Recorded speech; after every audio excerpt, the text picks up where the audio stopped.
என் உயிரே என் உயிரே யாவும் நீதானே. டி மச்சான், நான் ஒருத்தங்க இருக்கேன்டா. எல்லாரும் சொல்ற மாதிரி வர வர உன் சேட்டை கொஞ்சம் கூடிட்டு தாண்டா போகுது. டேய், நான் என்னடா பண்ணேன்? பண்றதெல்லாம் பண்ணிட்டு எதுவுமே பண்ணாத மாதிரி இருக்கிற இந்த மூஞ்சியை எங்கடா வாங்கின? ஐயோ, கொஞ்சம் போட சக்தி. சரி, இன்னும் எவ்வளவு தூரம் இருக்கு? இன்னும் கொஞ்சம் தூரம் தாண்டா இருக்கு. லொகேஷன்ல இன்னும் ஒரு 30-35 நிமிஷம் காமிக்குதுடா. மேப்லயே 35 நிமிஷம் காமிக்குதுன்னா அப்ப நீ ஓட்டுற ஸ்பீடுக்கு எப்படியும் 1 மணி நேரம் ஆயிரும். டேய், சும்மா சொன்னடா சக்தி. சரி, போ போ, மெதுவா போட. இப்ப என்ன அவசரம்? நம்ம என்ன ரேஸுக்கா போறோம்? மெதுவா போ, சாயந்தரம் போய் எத்தனாலும் போதும்.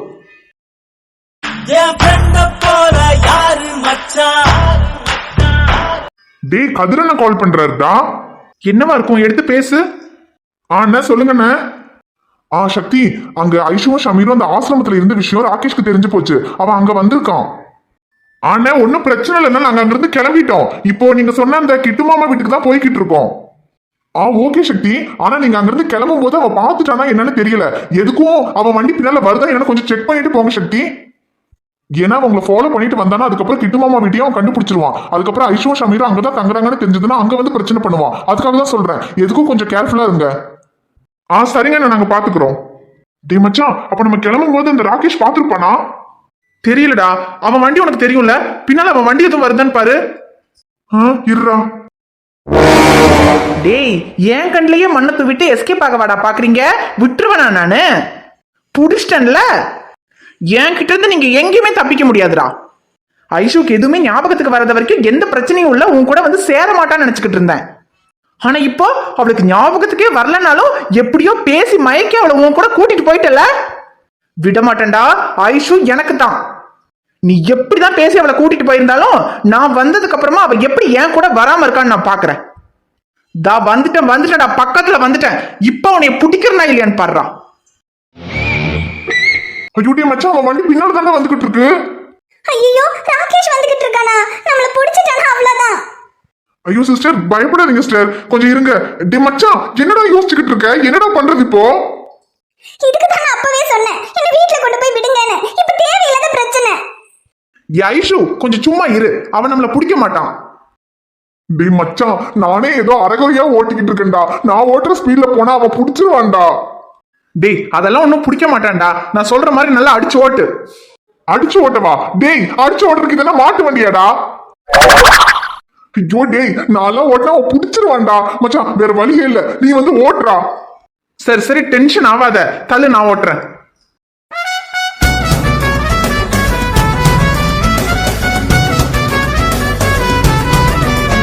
டே சக்தி, இப்ப ஆரம்பிக்கலாமா? போலாம். ரைட்.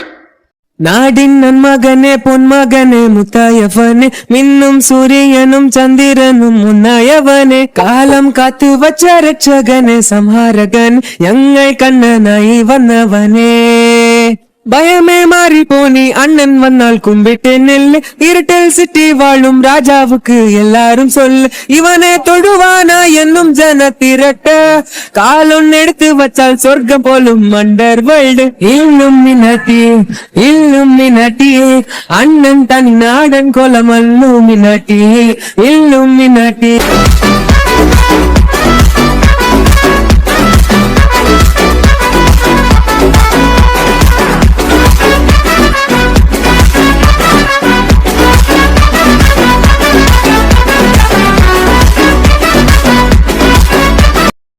டி மச்சான், சூப்பர்ரா. அந்த காப்பி தூள் மண்டையனோட கண்ணுல காப்பி தூளை தூவி எஸ்கேப் ஆயிட்டோம்டா. டேய், அவன்லாம் தலைகில நின்று தண்ணி குடிச்சாலும் நம்மள பிடிக்க முடியுமாடா? அதானே. இவ்வளவு நேரம் ஃபாலோ பண்ணிட்டு இருந்தேன், அதுக்குள்ள எங்க போனா? கண்ணை மூடி திறக்கிறதுக்குள்ள காணாம போயிட்டான். ஐயோ, இப்ப எந்த பக்கம் போனான்னு வேற தெரியலையே. டேய் டாக்டர், தப்பிச்சிட்டோன்னு மட்டும் நினைக்காதடா. இவ்வளவு பக்கத்துல வந்துட்டேன், கூடிய சீக்கிரம் நீ எங்க இருக்கன்னு கண்டுபிடிக்கிறேன்டா. கண்டுபிடிச்சு ஐஷோ உன்கிட்ட இருந்து பிரிக்கிறனா இல்லையான்னு பாடுறா.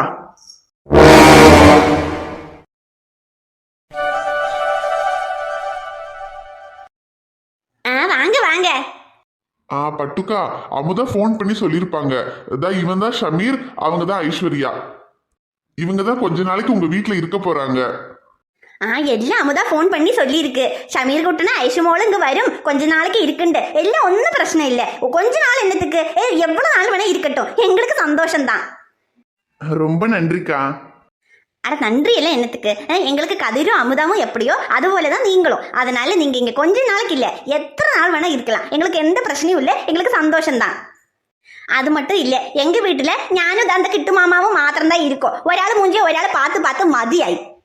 உங்களை மாதிரி யாராவது வந்து எங்க கூட இருக்க மாட்டாங்களான்னு நாங்களும் ஏங்கிக்கிட்டு தான் இருக்கோம். இப்ப நீங்க வந்ததுல எங்களுக்கு சந்தோஷம் தான். அது மாத்திரமா தான் ஒரு சுந்தரி குட்டியும் வந்திருக்கு. இனி வீடு மொத்தம் ஒரே அழுகையும் சிரிப்புமா ஒரே கலகலப்பாவிலே இருக்கும்.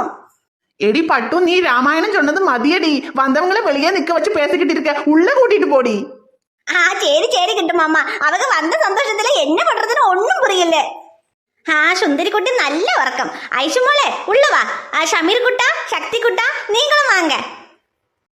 வரோம்க்கா. எப்படியோட மச்சான் நல்லபடியா அந்த ராகேஷ் கண்ணில் படாம இங்க வந்து சேர்ந்தாச்சு. நீங்க இங்க இவங்க கூட இருக்கிறது அவனுக்கு தெரியறதுக்கு வாய்ப்பே இல்லடா. அதனால கொஞ்ச நாளைக்கு பிரச்சனை எல்லாம் சரியாகிற வரைக்கும் நீ ஐஸ்வர்யா 3 பேரும் இங்கேயே இருங்க. சரிடா சக்தி. ஆனா எனக்கு ஒரு விஷயம் புரியவே இல்லடா. ஐஷு என் கூட வந்ததுக்கு கதிரண்ணா ஹெல்ப் பண்ணிருக்காரு. இந்த விஷயத்துல ஐஷுக்கு ஏண்டா கதிரண்ணா எதுக்காக எங்களுக்கு இந்த அளவுக்கு ஹெல்ப் பண்ணணும்னு சந்தேகமே வரல. என்னடா சொல்ற? அவளுக்கு என்ன சந்தேகம் வரணும்? டேய், ஐஷு என் பொண்டாட்டிங்கிறது நமக்கு தான் தெரியும், ஆனா அவளுக்கு தெரியாதுல்ல. அவளுக்கு தான் எல்லாம் மறந்து போச்சே. இப்போ அவளுக்கு தோண வேண்டாம் இந்த இடத்துல ஐஷு என் கூட வர்றதுக்கு கதிரண்ணா எப்படி ஒத்துக்கிட்டாருன்னு. ஏன்னா அவளுக்கு ஏற்கனவே நிச்சயமாயிருச்சு. இப்ப அவ என் கூட வந்திருக்கா. எனக்கு ஏற்கனவே கல்யாணம் ஆகி ஒரு குழந்தை இருக்கு. நான் ஒரு முஸ்லீம்னு அவங்களுக்கு தெரியும். இந்த நிலைமையில அவ என் கூட வர்றதுக்கு அவங்க எதுவுமே சொல்லல, சப்போர்ட் பண்றாங்கன்னு நினைக்கும் போது அது எதனாலயா இருக்கும்னு அவ ஏன் யோசிக்கவே இல்லை. டேய், அவ யோசிக்கிறது இருக்கட்டும், நீ எதுக்குடா இப்படி எல்லாம் யோசிச்சுக்கிட்டு இருக்க?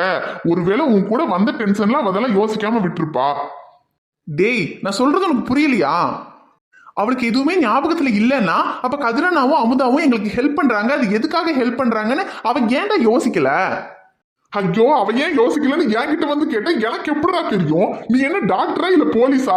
சும்மா ஒரு விஷயத்த போட்டு நோண்டி நோண்டி ஆராய்ச்சி பண்ணிக்கிட்டு இருக்க. இங்க பாரு, ஐஷு உன் கூட வந்ததே பெரிய விஷயம். அது ஏன் அவ அப்படி யோசிக்கல நொப்படி யோசிக்கலன்னு யோசிச்சு யோசிச்சு இருக்கிறவங்களே பைத்தியமாக்காதடா. ஐயோ சரி விடு. நான் என்ன சொல்ல வரேன்னு உனக்கு புரியாது, ஆனா பாக்குறவங்களுக்கு புரியும். ஐஷோட பிஹேவியர்ல நிறைய இடத்துல லாஜிக் மிஸ் ஆகுது. எனக்கு என்னமோ அவளுக்கு எல்லாமே ஞாபகத்துக்கு வந்திருக்குமோன்னு தோணுது.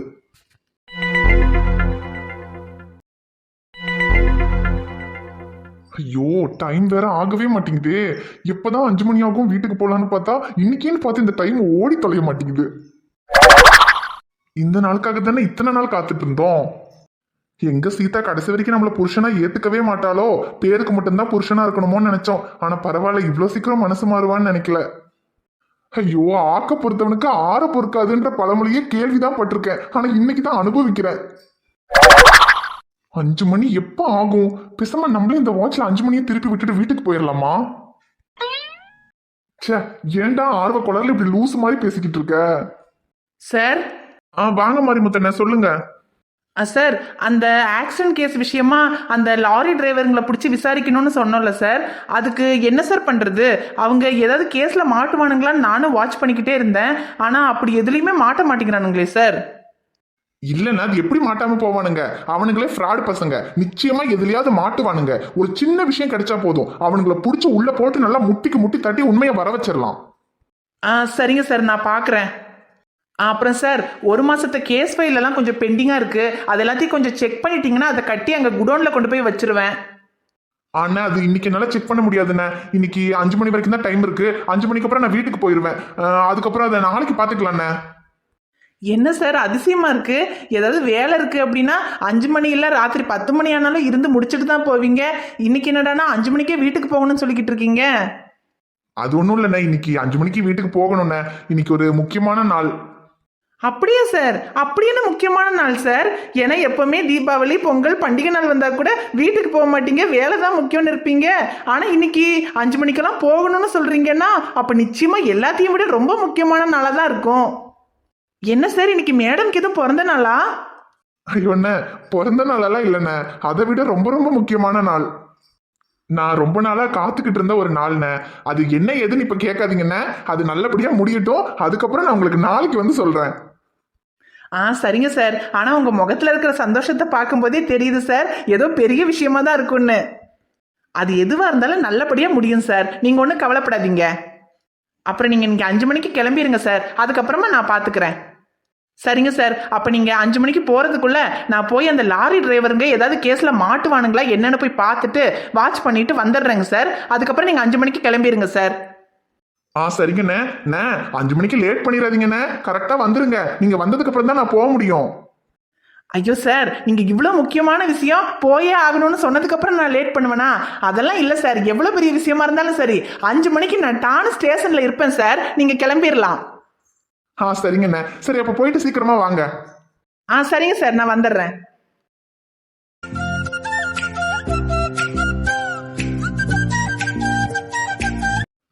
நான் சொல்றேன்னு தப்பா நினைச்சுக்காதீங்க. நீங்க பொட்டு வச்சா இன்னும் அழகா இருப்பீங்க.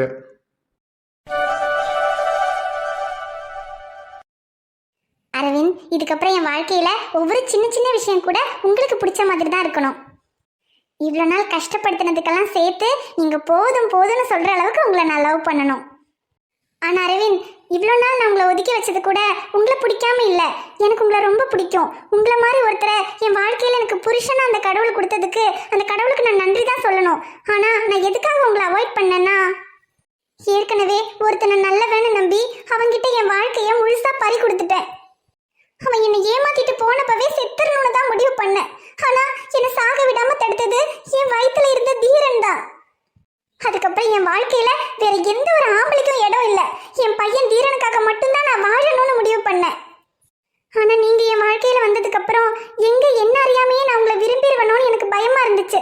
அதனாலதான் வேணும்னே உங்ககிட்ட சண்டை போட்டு உங்ககிட்ட இருந்து விலகி இருக்க முயற்சி பண்ணேன். ஆனா அதையும் மீறி நீங்க என்ன கல்யாணம் பண்ணிக்கிட்டீங்க. ஆனா அப்ப கூட எந்த கலங்கமும் இல்லாத உங்க கூட சேர்ந்து வாழற அளவுக்கு எனக்கு தகுதி இல்லைன்னு எனக்கு தெரியும். உங்களை மாதிரி ஒருத்தருக்கு பொண்டாட்டியா வாழறதுக்கு எனக்கு எந்த தகுதியும் இல்லைன்னு தான் நான் ஒதுங்கி இருந்தேன். ஆனா உங்க பாசத்துக்கு முன்னாடி என்னோட வைராக்கியம் எல்லாம் தோத்து போயிடுச்சு அரவிந்த். நான் எப்படி இருந்திருந்தாலும் பரவாயில்லன்னு நீங்க என்னை ஏத்துக்கிட்டீங்க. அதனாலதான் நானும் இதுக்கப்புறம் உங்களை கஷ்டப்படுத்த விரும்பல. என்னோட கடந்த கால வாழ்க்கை எல்லாத்தையும் ஒரு கனவா நினைச்சு மறந்துட்டு இதுக்கப்புறம் புதுசா உங்களோட வாழ்க்கையை ஆரம்பிக்க போறேன். ஐயோ, இன்னைக்கு சீக்கிரமா வரேன்னு சொன்னாரு, இன்னும் காணோம். அம்மா வாடா தீரா. அம்மா அம்மா, அரவிந்த் அப்பா சொன்னார்ல நான் சீக்கிரமா சாப்பிட்டு சீக்கிரமா தூங்கினேன்னா தங்கச்சி பாப்பா வாங்கிட்டு வருவேன்னு. அப்ப நான் இன்னைக்கு சீக்கிரமா தூங்கிட்டா அரவிந்த் அப்பா வரும்போது தங்கச்சி பாப்பா வாங்கிட்டு வருவாரு அம்மா. ஐயோ தீரா, தங்கச்சி பாப்பாவை வாங்கிட்டெல்லாம் வர முடியாதுடா. அது மட்டும் இல்லாம ஒரே நாள்ல எல்லாம் தங்கச்சி பாப்பா வராது. தங்கச்சி பாப்பா வர்றதுக்கு கொஞ்சம் மாசமாவது ஆகும். ஐயோ அப்படியா? சரி, ஆனா தங்கச்சி பாப்பா வந்துரும்ல? வந்துரும்டா. சரி, நீ சீக்கிரமா சாப்பிட்டுட்டு நீங்க சீக்கிரமா தூங்கிடணும், சரியா? அம்மா, எனக்கு பாட்டி இப்பதான் பால் சாதம் ஊட்டி விட்டாங்க. நான் இப்பவே தூங்கிடுறேன். டேய், இப்பவே வா, மணி 5 தான்டா ஆகுது. ஐயோ பரவாயில்லம்மா, 5 மணி ஆனாலும் பரவாயில்ல, நான் தூங்கிடுறேன். அரவிந்த் அப்பா சொன்ன மாதிரி சீக்கிரமா தூங்கினா சீக்கிரமா தங்கச்சி பாப்பா வந்துடும். ஐயோ தீரா, அப்படியெல்லாம் இல்லடா. ஐயோ போங்கம்மா, உங்களுக்கு ஒண்ணும் தெரியாது. அரவிந்த் அப்பா தான் சொன்னாரு சீக்கிரமா தூங்கணும்னு. எனக்கு தூக்கம் வருது. நீங்க என்ன தூங்க வைப்பீங்களா மாட்டீங்களா? ஐயோ சரி வாடா, தூங்க வைக்கிறேன். ஓகேம்மா. ஐயோ, மணி வேற 5 ஆகுது. இந்த மாரிமுத்தண்ணன் வேற இன்னும் காணுமே. ஐயோ, இவர்கிட்ட நான் அப்பவே சொன்னேன் 5 மணிக்குள்ள கரெக்டா வந்துருங்கண்ணேன்னு. இப்படி மனுஷனோட அவசரம் புரியாம லேட் பண்றாரு. சார் திட்டாதீங்க சார், வந்துட்டேன் சார். ஐயோ வாங்கண்ண, திட்டெல்லாம் இல்ல, நேரமாகுது, நான் கிளம்புறேண்ண. ஐயோ சரிங்க சார், நீங்க முதல்ல கிளம்புங்க, நான் பாத்துக்கிறேன். சரிங்கண்ண, பாத்துக்கங்க. ஏதாவதுன்னா கால் பண்ணுங்க, நான் போயிட்டு வரேன். சரிங்க சார், நான் பாத்துக்கிறேன், நீங்க போங்க.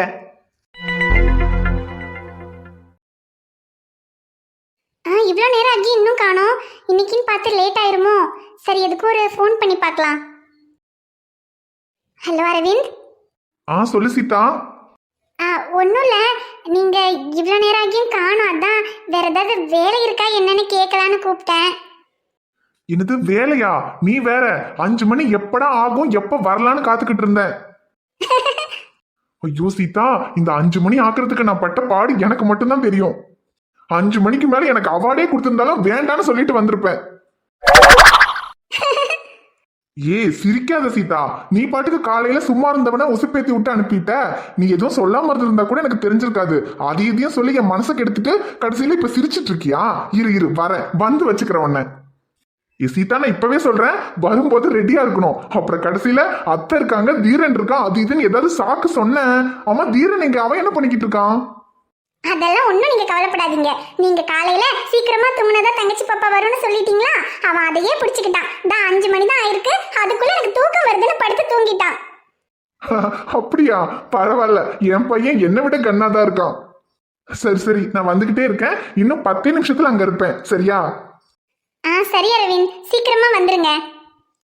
வந்தேன் என்று கூறு வண்ண கிளியே போ வாசமல்லி பூவை தொட்ட சொல்லு போப்போ இதயம் இணையும் நேரம் தனிமை வேண்டும் போ உந்தன் கண்கள் பார்த்தால் வெட்கம் கூடும் போப்போ கிளியே கிளியே போப்போ நித்தம் பலநூறு முத்தம் கேட்க போ